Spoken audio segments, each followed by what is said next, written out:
महाभारत का युद्ध जिसमें एक से बढ़कर एक महान योद्धाओं ने भाग लिया। ये सब श्री कृष्ण से कम ही थे।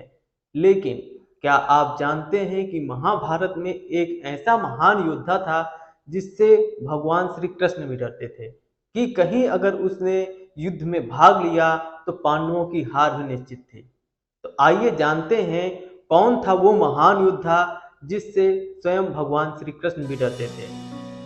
तो दोस्तों, उस योद्धा का नाम था बार्बरिक। बार्बरिक के पास ऐसी शक्तियां थीं जिससे वह एक ही तीर में तीनों लोकों में विजय प्राप्त करने की क्षमता रखता था। बार्बरिक भीम के पौत्र और घटोत्कच तथा अहिलावती के पुत्र थे। बचपन से ही वे बहुत वीर और महान योद्धा थे। उन्होंने यह युद्ध कला अपनी माँ से सीखी थी। माँ आदिशक्ति की तपस्या कर उन्होंने त्रिलोकों को जीतने में सक्षम धनुष प्राप्त किया और साथ ही असीमित शक्तियां भी अर्जित की। इसके पश्चात उन्होंने कई वर्षों तक महादेव की घोर तपस्या करके उन्हें प्रसन्न किया और भगवान शिव शंकर से वरदान स्वरूप 3 अभेद बाणों को प्राप्त किया। तभी से वे 3 बाणधारी के नाम से भी प्रसिद्ध हुए। महाभारत का युद्ध कौरवों और पांडवों के बीच शुरू हो गया था। अतः यह समाचार बार्बरिक को प्राप्त हुआ तो उनकी भी युद्ध में सम्मिलित होने की इच्छा जागृत हुई। तब वे अपनी माँ से आशीर्वाद लेने पहुंचे और अपनी माँ को हारे हुए पक्ष का साथ देने का वचन दिया, क्योंकि उनकी माँ ने उन्हें सिखाया था कि हमेशा कमजोर पक्ष का ही साथ देना। इसलिए वे हमेशा युद्ध में उसी पक्ष का साथ देते थे जो पक्ष हार रहा होता था। तत्पश्चात वो अपने घोड़े पर सवार होकर 3 बाण और धनुष के साथ कुरुक्षेत्र की रणभूमि की ओर अग्रसर हुए। अब चूंकि भगवान श्री कृष्ण तो सर्वव्यापी हैं, उन्हें ये सब पहले से ही मालूम था, तो उन्होंने युद्ध में पांडवों को विजय दिलाने के लिए और बार्बरिक को इस युद्ध से दूर रखने के लिए उसके साथ एक छल किया।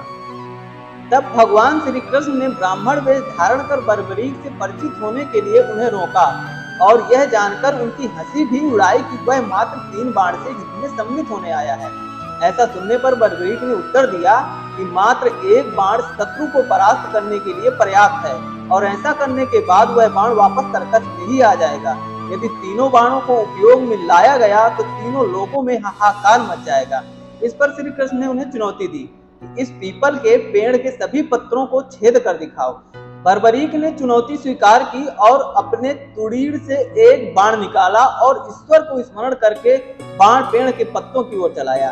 तीर ने क्षण भर में पेड़ के सभी पत्तों को छेद दिया और श्री कृष्ण के पैर के इर्द गिर्द चक्कर लगाने लगा, क्योंकि एक पत्ता उन्होंने अपने पैर के नीचे छिपा लिया था। बार्बरिक ने कहा कि आप अपने पैर को हटा लीजिए, वरना ये आपके पैर को चोट पहुंचा देगा। श्री कृष्ण ने बालक बार्बरिक से पूछा कि वह युद्ध में किस ओर से सम्मिलित होगा। तो बार्बरिक ने अपनी माँ को दिए वचन को दोहराया कि वह युद्ध में उस ओर से भाग लेगा जिस ओर की सेना निर्बल हो और हार की ओर अग्रसर हो। अब श्री कृष्ण तो पहले से ही जानते थे कि युद्ध में हार तो कौरवों की निश्चित है। इस पर यदि बार्बरिक ने कौरवों का साथ दिया तो युद्ध का परिणाम भी उनके पक्ष में जा सकता है। इस पर ब्राह्मण वेश में श्री कृष्ण ने बालक से दान की अभिलाषा भी की। इस पर वीर बार्बरिक ने उन्हें वचन दिया कि अगर दान देने से उनकी अभिलाषा पूर्ण होती है तो वह अवश्य ही दान देगा।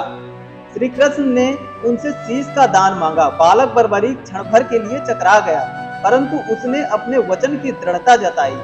बालक बार्बरिक ने ब्राह्मण से अपने वास्तविक रूप से अवगत कराने की प्रार्थना की और श्री कृष्ण के बारे में सुनकर बालक ने उनसे विराट रूप के दर्शन की अभिलाषा व्यक्त की। श्री कृष्ण ने उन्हें अपना विराट रूप दिखाया।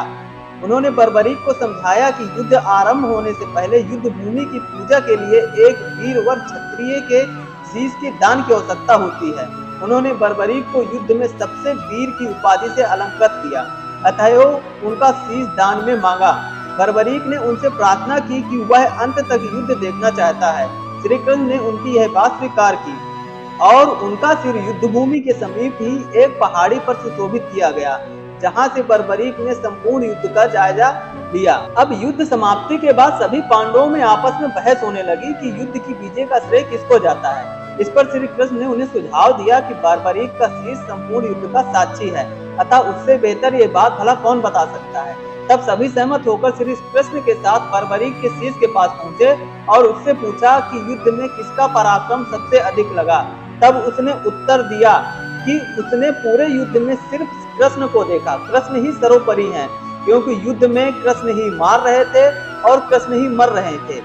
कृष्ण ने उन्हें यह वरदान दिया कि आने वाले युग में उन्हें खाटू श्याम के नाम से जाना जाएगा और उनकी पूजा की जाएगी और वह लोगों की इच्छाओं को भी पूरा करेंगे। तो दोस्तों, जिस स्थान पर भगवान श्री कृष्ण ने बारबरिक का सिर काट कर रखा था, आज उस स्थान पर एक मंदिर मौजूद है जिसे खाटू श्याम मंदिर के नाम से या बाबा खाटू के नाम से जाना जाता है। तो दोस्तों, ये थी महाभारत के वीर योद्धा बारबरिक की कहानी, जो महाभारत जैसे विशाल युद्ध को क्षण भर में अपने मात्र एक ही तीर से समाप्त करने की क्षमता रखता था। तो दोस्तों, आपको कैसी लगी ये कहानी, कमेंट बॉक्स में हमें अपना कीमती सुझाव जरूर दें और साथ ही हमसे जुड़े रहने के लिए हमारे चैनल शैलेंद्र टीवी को जरूर सब्सक्राइब करें। धन्यवाद।